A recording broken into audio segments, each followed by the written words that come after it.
This video is made possible by all these insanely amazing, lovely people that you see right here. Thanks to them, I'm able to do YouTube videos as a full-time job. My channel wouldn't have gone as far as it has without them, so I am eternally grateful for them granting me this incredible gig that I am so lucky to have. And if you like what I do too, it would mean the world to me if you had a look at my Patreon page. There's all kinds of goodies there, like early access to videos, Telegram chats, helping me decide what videos to make, custom art, and a lot more. Otherwise, keep on keeping on, because you're still amazing just for sitting through this clip for me. Alright, it's time for the video, hope you enjoy!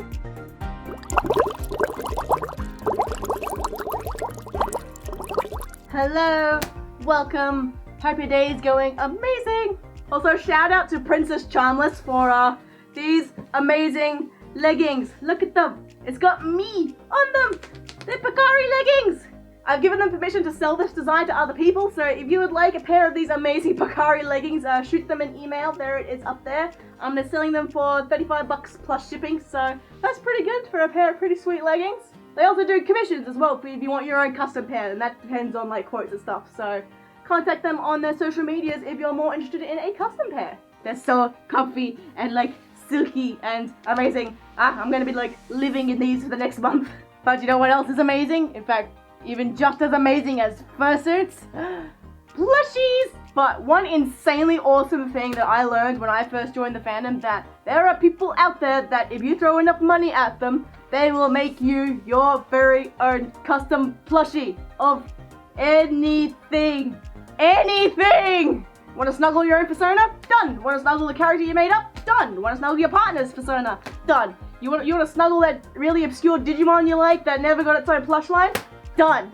However, these plush makers can be a little hard to find sometimes, so I'm going to show you some really cool plush makers that I have found around the interwebs. And even some ones that are new to me that I discovered thanks to my amazing Twitter squad, so shout out to you guys! Now note that not all these plush makers are actually a part of the furry fandom. Like, they're usually happy to make, you know, custom OCs that are furries and stuff, but a lot of them aren't actually, you know, centered in the fandom themselves.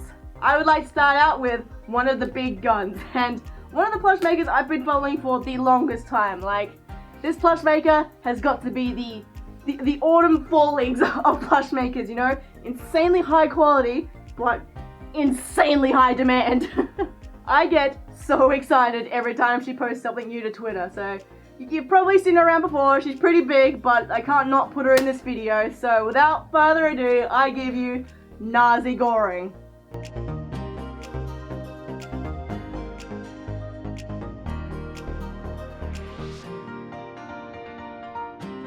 Now, I'm willing to bet that you've at least seen that Spyro plush, like on some Facebook page uncredited and JPEG compressed to the point where it looks like a Protogen threw up. But if you have the time, please do go through her galleries. Her work is just literal art. That's all I can say. It's art!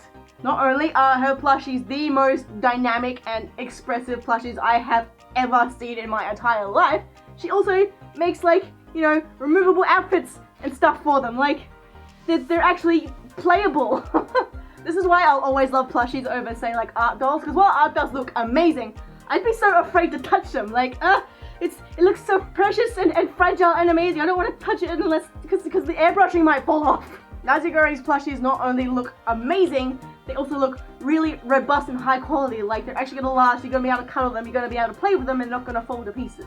I would still probably very highly limit my playtime with them, but I at least wouldn't be afraid to pick them up. And if you out there are an aspiring plushie maker, go check out her Patreon. Seriously, like, she has so many tutorials and like even patterns and stuff and just advice and really handy stuff for anyone out there looking to make plushies, or they just want to see all the behind the scenes kind of stuff. So not only is her work just insanely amazing, she's also helping to create more plushie makers, which gets like all my respect points. Here, take them all. This is all my respect. Now do keep in mind that just like Autumn Fallings, she's very difficult to get a slot with and definitely not cheap. But her prices are definitely worth it when you see just how much time and effort and skill goes into all these plushies. You get what you pay for. You pay the best, you get the best. So if you're going for one of her slots, I wish you the best of luck, but you will be competing against me. Now with each one of these plush makers, I'm also just going to talk about what I would get if I could like commission anything from them with like infinite monies and funds and have it automatically approved and stuff, because that's fun. Let me know in the comments as well what you would commission from these makers as well, because it's lots of fun to dream and fantasize. So from NAZEGORENG, I would definitely get a DAIKU, which is a Neopet for all you people out there who actually have lives. Because a little while back, she made a DAIKU, and I just died so hard. I'm like, okay, I need a Neopet from this chick so bad. DAIKU were always one of my favorites, and they've got so many cool outfits. Like, I'd get the Eerie, and I'd also get all these different outfits. Like, I get Lord Cass, like, I get the pirate outfit, maybe even the Halloween outfit, and oh, there'd be so much fun times to have, like, maybe have like a little magnet in his paw, little cutlass, so he could be like little Captain Eerie, like, ah! NAZEGORENG is also Australian, which is so cool, like Aussie pride. Next, someone I'm actually planning to commission very, very soon, because she's opening very, very soon, and she's a good personal friend of mine. I give you DAIKU!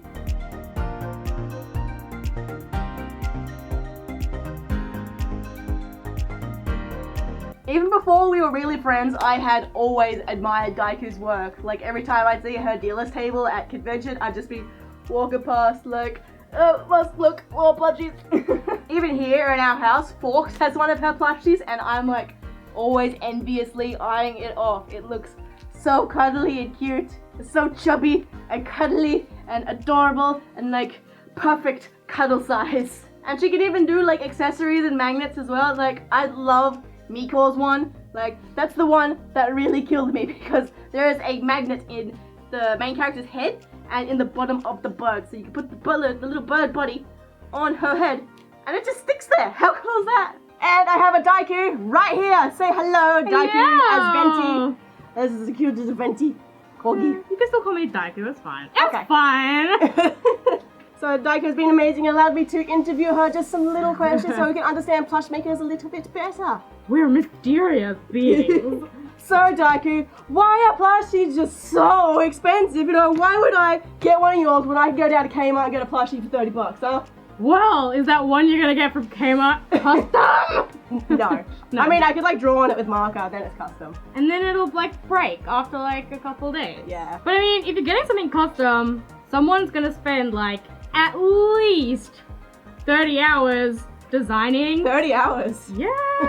Dude, that's what I spend. Yeah. Like, on a basic one, like 30 hours is like minimum. Because I know it takes a long time, but I never imagined just how many hours exactly. Wow, Yeah. that's a lot. Yeah. So like, I'm gonna pattern it. I'm gonna design all the embroidery files. I'm gonna do 3 tests of embroidery. I'm gonna have to test all the patterns, and then I'm gonna have to waste fabric testing patterns in embroidery, and then I'm gonna have to do the finished product, which doesn't take as long as everything else, but when you put everything together, it takes a really long time. Yeah. And most plush makers, I say most, but not all, like people that are starting out don't tend to do this, but they work out like a base hourly rate, and then that's what they charge, plus materials, which can be like a couple hundred to like a couple $1,000 depending on what you're getting. And then it all adds up. I mean, we don't just charge you $500 for no reason. Cause like, I could charge you $500 to make Pocari, and I might make $100 from that, maybe. How long have you been making plushies for? It'll be, like 3 years this year? 3 years, nice. Yeah. Oh, that sounds like a really long time. It is a long time. It is a long time. Is it better to hand sew or machine sew plushies? Well, both. Machine sewing means that you can get some bigger details done quicker. You can get everything else done quicker. And it's stronger. But you have to hand sew at a little bit. Like, I don't know any plush maker that does everything 100% machine sewn. Because you need to close up like the stuffing holes and attach small details like hand sewn, or else it's just gonna fall apart. What sort of features are extremely difficult to make on a plush? Gradient marking. Gradients, yes. Really complicated markings like tattoos and stuff, especially if they cross over where you would put a seam. Yeah. Hair. Hair is like a really big one. And odd colors. Like if I have to custom dye something, then Have you done that before? I haven't, but I'm gonna try. Yeah. I know how to do it. When I used to do a little bit of plush making, I tried to dye fleece, and even with the proper like polymer dye, nothing would stick. It was like, so infuriating. Because you have to boil the fabric. Yeah, I did. And like a lot of fabrics don't like that, and Niki is temperamental. That is, if it gets too hot, it melts. Fair. anything is possible, but it's just gonna be hard and cost you a lot of money. What's your favorite thing to make into a plush and why? I actually really like making props. Oh yeah. I like making custom characters, but props is something that's really fun because they're usually odd and oddly shaped, and then it's fun to think of something like tiny as giant. And I love characters that have pouches, because then I can make them functional and like they can put stuff in them. And lastly, why do you think plush making isn't as popular as fursuit making? I think that a lot of people see a fursuit and they can justify spending a few $1,000s on that because they can wear it and they can do something with it. But a lot of people see a plush and they're like, what do I do with it? What do I do? Like, there's some plush makers that tend to make plush that can't really be cuddled, they're more like display pieces. Yeah. Which is great. I love that, and I would love to do something like that. But the ones I make, I tend to ask people if they want to cuddle it or if they're gonna display it. And a lot of people want to cuddle, so that's why I make like big fat ones that they can cuddle. That's what I love about your plushies. Like I can actually cuddle them, and I don't feel like I'm gonna wreck them when I do. And so I think that's what a lot of people say. They're like, "What do you do with it? What's the point?" And that's why people say that they like fursuits more, I guess. Okay, that's a good answer. But if you can't afford a fursuit, a good way to go would be to get a plush. Yeah. Well, that's pretty much it. Thank you so much for coming on my show, DAIKU. Loved having you. And hopefully now all you guys out there understand plush makers a little more. Yeah, alright, I'll take you back to the couch. Goodbye. Woo! When she opens, I am going to commission a plush of my Kiba, my amazing, lovely girlfriend Kiba. That way when we're away, I've still got her to cuddle with, and Queensland's really, really, really hot, so when we're asleep we can't cuddle because it's just too hot and like the skin is just sticky with sweat, so I can at least still cuddle a Kibas even when it's too hot.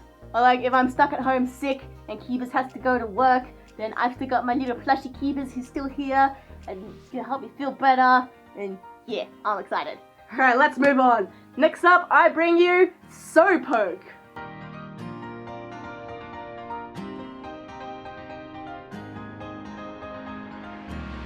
Sopoke I've been watching for a little while now and definitely been meaning to commission. They specialize in personas, Pokemon, ponies, and have like a huge range of other work too. But one of the things I love about them is they make Tsum-Tsums! I love Tsum-Tsums! You know, the little Disney beans, they're like so small and adorable and they're so cute. They offer custom ones and whenever they do they go very quickly, so I keep missing out. They also offer jumbo plushies, so like whether you want something small like a Tsum-Tsum or something like life-sized, Sopoke can do it.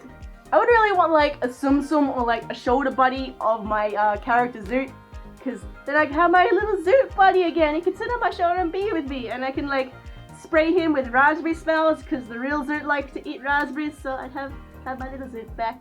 Next up is a maker that I hadn't seen before, but thanks to you Twitter guys, you brought them into light for me, so I give you Scrag Stuff.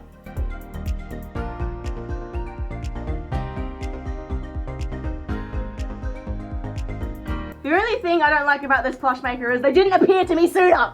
So many incredible Pokedolls. Pokedolls are a huge weakness of mine. There's a chubby Spyro and even jointed plushies. Jointed plushies are so cool. Man, I spent like an embarrassingly long time oogling at their gallery. They even make those Qatari style plushies like the Pokemon centers have, where they're like flat and beanie and sleepy, and you can get a custom one. Like, I can't, it's too cute. Too amazing. I love beanie plushes so much because it's just so fun to like fiddle with and throw around like a hacky sack. And of course, they're not just talented in plush making, they do the whole art thing too, which is also on the website. Like, save some skill for the rest of us, yeah? I'd love to commission them for a Qatari or like a lazy chub of a shiny Runiclus. I love Runiclus so much because he's so cute and like squishy. I don't know if it's even really possible to turn him into a plush. I'm not sure how it would really work, but if it could work, that's what I'd want from them. And lastly, thank you again Twitter for showing me this one, Anima44.